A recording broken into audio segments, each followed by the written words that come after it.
নমস্কাৰ জিডি ক্ৰিয়েশ্যনলৈ আপোনালোকক স্বাগতম জনাইছোঁ। আজি মই পুৰণা কুৰ্তিৰ জোখত নতুন কুৰ্তি কাটিং কেনেকৈ কৰিলোঁ তাকে শ্বেয়াৰ কৰিবলৈ লৈছোঁ। আশা কৰোঁ আপোনালোকে মোৰ ভিডিঅ'টো চাই ভাল পাব। এয়া মই কুৰ্তিৰ কাপোৰটো মোক যিমান দীঘল লাগিবলৈ দীঘলে 4 ভাগ কৰি জাপি ল'লোঁ। তাৰ ওপৰত পুৰণা কুৰ্তিটো চিধা ছাইড কৰি এতিয়া পাৰি লৈছোঁ। কাপোৰটোৰ বন্ধ ভাগটো মোৰ ফালে আছে। এতিয়া হাতৰ ফালে 1/2 ইঞ্চি আৰু ডিঙিৰ ফালে 1/2 ইঞ্চি বেছিকৈ লৈ চিন দি ল'ম আৰু গোটেই কুৰ্তিটো যেনেকৈ সাইজ আছে সাইডৰ ফালে তেনেকৈ লৈ লৈছোঁ। এয়া মই ডিঙিৰ ফালে 1/2 ইঞ্চি আৰু হাতৰ ফালে 1/2 ইঞ্চি দি বেছিকৈ লৈ চিন দি ল'লোঁ আৰু ডিঙিৰ দটো এনেধৰণে দি দিছোঁ আৰু হাতৰ ফালে শোল্ডাৰটো 1/2 ইঞ্চি ডাউন কৰি লৈছোঁ। ডিঙিৰ ফালে যিমান আছে সিমান থাকিব, কিন্তু হাতৰ ফালে 1/2 ইঞ্চি তললৈ নমাই দিম আৰু কাষত 1.5 ইঞ্চি বেছিকৈ লৈ লৈছোঁ চিলাই মাৰ্জিন হিচাপে, পিছত যাতে কেতিয়াবা বহলো কৰিব সুবিধা হয়। এনেধৰণে মই কাটিং কৰি ল'লোঁ। 1/2 ইঞ্চি এয়া শোল্ডাৰটো ডাউন কৰি ল'লোঁ হাতৰ ফালে। কাপোৰটো 4 ভাগ হৈ আছে। এতিয়া মই পিছফালৰ ডিঙিটো কাটিং কৰি ল'ম আৰু সেই পিছফালৰ ডিঙিটো আঁতৰাই এতিয়া মই সন্মুখৰ ডিঙিটো চিন দিয়া মতে কাটিং কৰি লৈছোঁ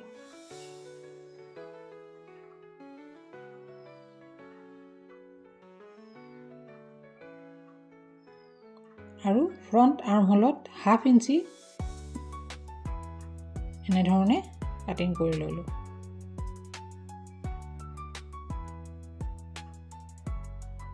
এয়া মোৰ কাটিং কৰা হৈ গ'ল।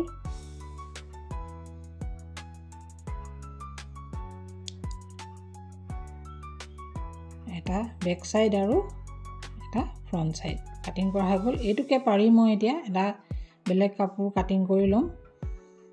মই এনেধৰণে 4টা কুৰ্তি মই চিলাবলৈ মোৰ অৰ্ডাৰ আছিলে, তাকে আপোনালোকৰ লগত মই শ্বেয়াৰ কৰিলোঁ।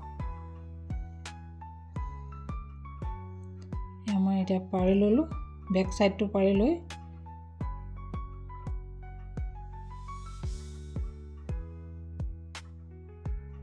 আৰু যিখিনিৰ পৰা ফলা থাকিব কুৰ্তিটো সেইখিনিতে মই এটা চিন দি ল'লোঁ।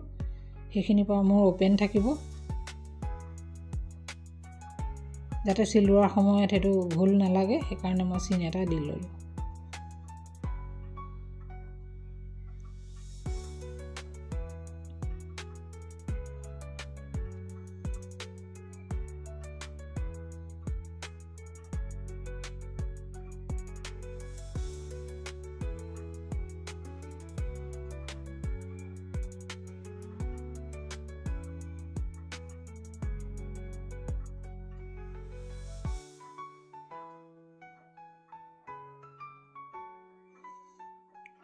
এতিয়া শোল্ডাৰ শ্লোপটো দি দিছোঁ।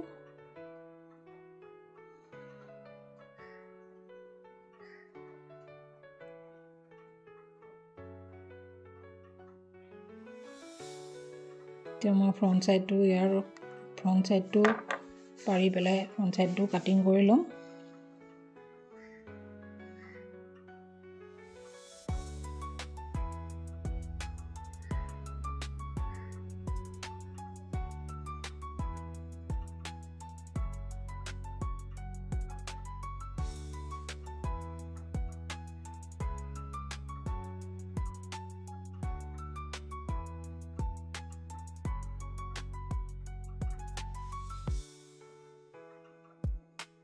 মোৰ কাটিং কৰা হৈ গ'ল আৰু এটা কুৰ্তি মই আপোনালোকক দেখুৱাই দিছোঁ।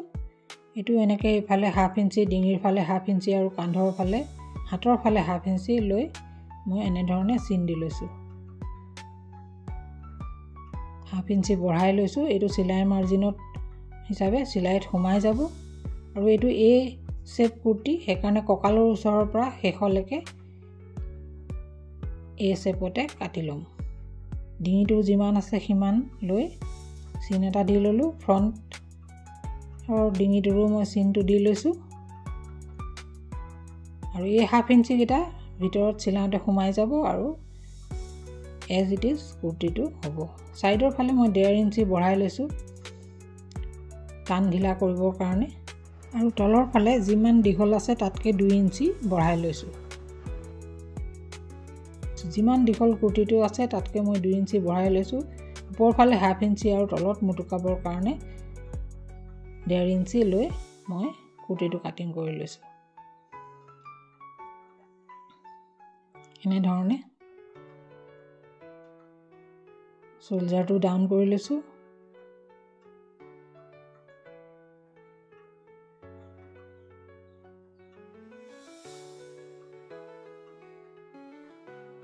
আৰু এনেকৈ 1.5 ইঞ্চি ছাইডৰ ফালে বেছিকৈ লৈ শেষলৈকে এ শেপত মিলাই দিছোঁ।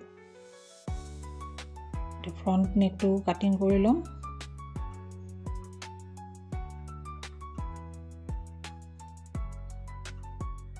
এতিয়া তলফালে এ শেপ হোৱাৰ কাৰণে ছাইডটো ওলমি যাব।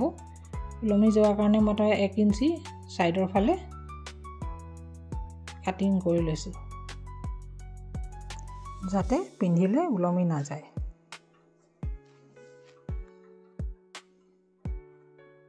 এনেকৈ শ্বেপ এটা দি লৈছোঁ।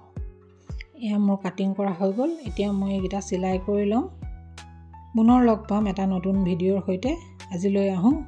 Bye bye.